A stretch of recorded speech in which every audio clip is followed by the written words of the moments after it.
हरिः ॐ प्रजापतिरकामयताश्वमेधेन यजेयेति सतपोतप्यतां तस्य ते भानस्य सप्तात्मनो देवता उदक्रामन् सा दीक्षाभवत् स एतानि वैश्वदेवान्यपश्यत् तान्यजुहोत् तैर्वै स दीक्षामवारुन्धा यद्वै ईश्वदेवानि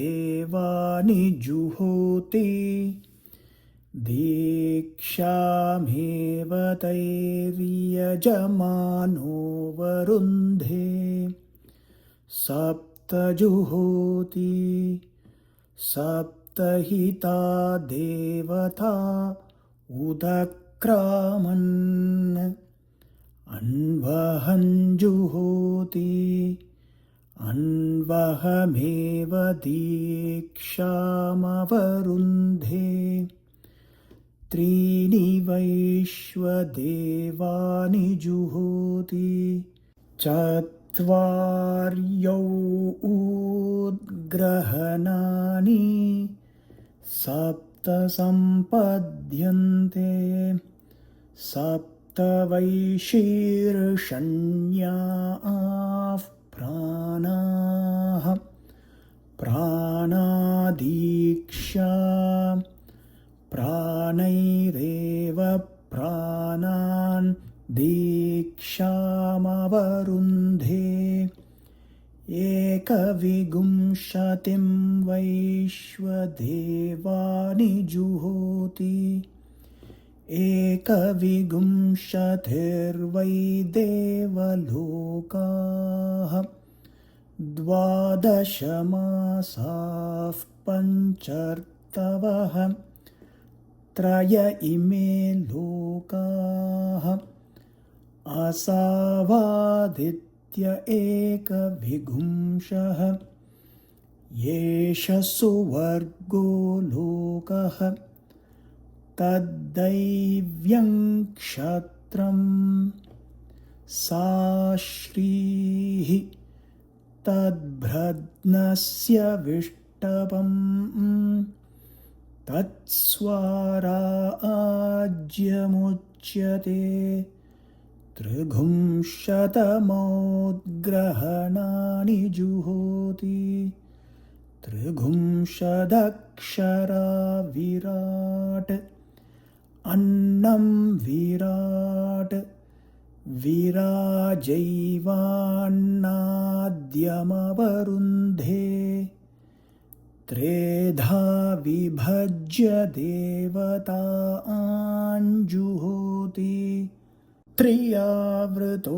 वै देवाः त्रियावृत इमे लोकाः येषां लोकानामाप्त्यै येषां लोकानां क्लृप्त्यै अपवा एतस्मात् प्राणाः क्रामन्ति यो दीक्षामतिरेचयति सप्ताहं प्रचरन्ति सप्त वैशीर्षण्याः प्राणाः प्राणादीक्षा प्राणैरेव प्राणान् दीक्षामवरुन्धे पूर्णाहुतिमुत्तमाञ्जुहोति सर्वं वै पूर्णाहुतिः सर्वमेवाप्नोति अथो इयं वै पूर्णाहुतिः अस्यामेव प्रतितिष्ठति प्रजापतिरश्वमेधमसृजता तगुं सृष्टन्न किञ्चनोदयच्छत् तं वै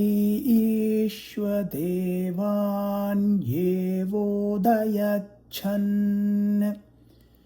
यद्वै ईश्वदेवानि जुहोति यज्ञस्योद्यत्यै स्वाहाधिमाधीताय स्वाहा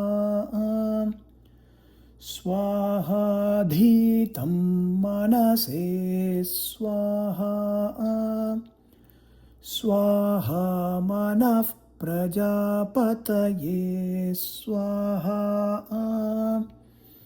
काय स्वाहा कस्मै स्वाहा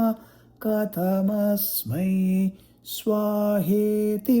प्राजापत्ये मुख्ये भवतः प्रजापतिमुखाभिरेवैनं देवताभिरुद्यच्छते आदित्यै स्वाहादित्यै मह्यै स्वाहादित्यै सुमृढीकायै स्वाहेत्याह इयं वा अदितिः अस्या एवैनं प्रतिष्ठायोध्यच्छते सरस्वत्यै स्वाहा सरस्वत्यै बृहत्यै स्वाहा सरस्वत्यै पावकायै स्वाहेत्याह वाग्वै सरस्वती वाचैवैनमुद्यच्छते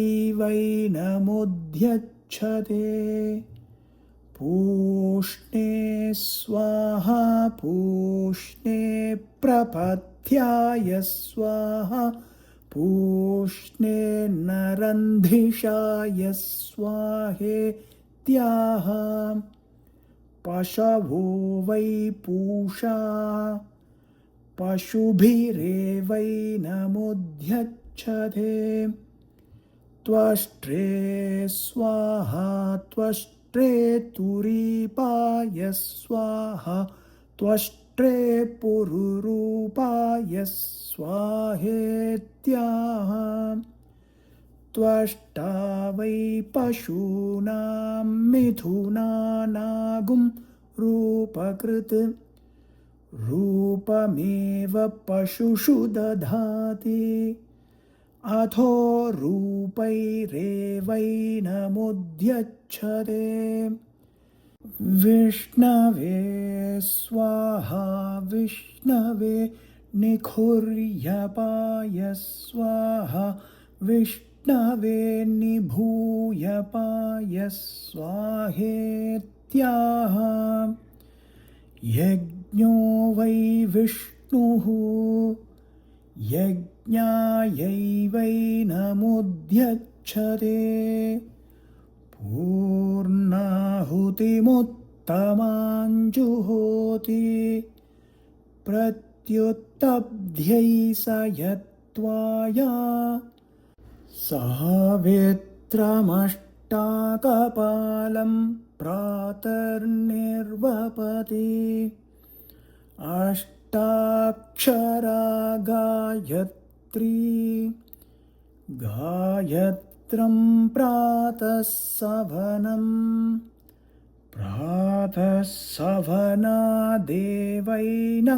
गायत्र्याश्छन्दसोऽधि निर्मिमीते अथो प्रातः सवनमेव तेनाप्नोति गायत्रीं छन्दः सवित्रे प्रसवित्रा एकादशकपालं मध्यन्दिने एकादशाक्षरात्रिष्टुप् त्रैष्टुभं माध्यन्दिनगुं सवनम् माध्यन्दिना देवैनगुं सवनात्रिष्टुभश्चन्दसोऽधिनिर्मिमीते अथो माध्यन्दिनमेव सवनं तेनाप्नोति त्रिष्टुभं छन्दः सवित्र आसवित्रे द्वादशकपालमपराह्णे द्वादशाक्षरा जगति जागतं तृतीयसवनं तृतीयसवना देवैनं जगत्याश्छन्दसोऽधिनिर्मिमीते अथो तृतीयसवनमेव तेनाप्नोति जगतीञ्छन्दः ईश्वरो वा अश्वः प्रमुक्तः परां परावतङ्गन्तोः इह धृतस्वाहेह विधृतस्वाहेह रन्तस्वाहेह रमतस्वाहेति चतस्र आहुतिर्जुहोति चतस्रो दिशः दिग्भिरेवैनं परिगृह्णाति आश्वत्थो व्रजो भवति प्रजापतिर्देवेभ्यो निलायता अश्वो रूपं कृत्वा सोऽश्वत्थे संवत्सरमतिष्ठत् तदश्वत्थस्याश्वत्थत्वं यदाश्वत्थो व्रजो भवति स्व एवैनं योनौ प्रतिष्ठापयति हरिः